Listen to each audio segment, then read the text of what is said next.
রোজা 25টা চলে গেছে, কেউ কোনো খেয়াল নাই। এখন পর্যন্ত ঈদের কোনো জামা কাপড় পাই নাই, না মামুরা দেশে, না চাচারা দেশে, না বড় ভাইরা দেশে। ওকুলে রাকিব পের কেনা শেষ, রনির কেনা শেষ, কাউসারের কেনা শেষ, হগল দুনিয়ার সবার কেনা শেষ, খালি মোর তা কিনতে পারি নাই। সারা বছর আমি গতবারের দুগ্গা জামাই দিয়ে কাটাই দিছি। দুগ্গা জামাই দিয়া একটা বছর আপনারা কেউ কাটাইতে পারতেন না? আমারে কয় না আপনারা কেউ পারতেন?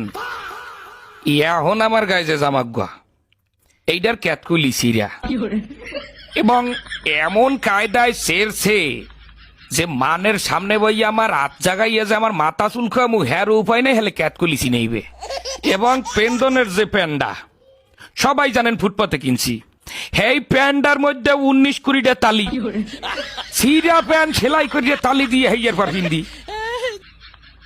আমি আমার বাপ মা, আত্মীয় স্বজন, বড় ভাই ব্রাদার, মামু খালু, বোন বোনাই যারা আছেন সবাই কাছে হাত জোর করিয়া কই গেলাম, 27 রোজার মধ্যে যদি আমার কেনাকাটা না করিয়া দেন বুঝেন, হ্যালে এবছর ঈদে আমি কোনো জামা কাপড় পিনবো না। হাফ পিনতে খালি গায়ে নামাজে খারাইলে কলো মানে জিগাইবে একবার কেয়ার বাইরফো, কেয়ার নাতি, কেয়ার পোয়া, হেখালে কি আমার আল্লাহর ইজ্জত যাইবে? গেলে কলো সবাই ইজ্জত যাইবে। আমি ভালো করে বলি, আবারও শোনেন।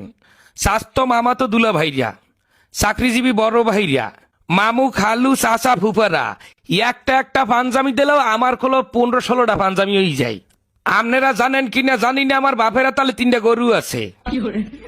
যদি 27 রোজার মধ্যে আমার কেনাকাটা না করিয়ে দেওয়া হয়, হ্যালো ওই গরু আমি রাখতে হরমুখী, ওই গরু আমি আডে উড়াইয়া বেচছে পেটটা ভরিয়ে খামু। বন্ধু বান্ধব লইয়া ববের খাওয়া খাইয়া মার্কেটে যাই, কিন্তু সবটা মার্কেটে খরচ করমু। আপনারা অনেকেই কইতে পারেন যে এটা অসম্ভব কাজ, কিন্তু অসম্ভবকে সম্ভব করা অনন্ত জলিলের কাজ, এটাও আপনাকে মাথায় রাখতে হইবে।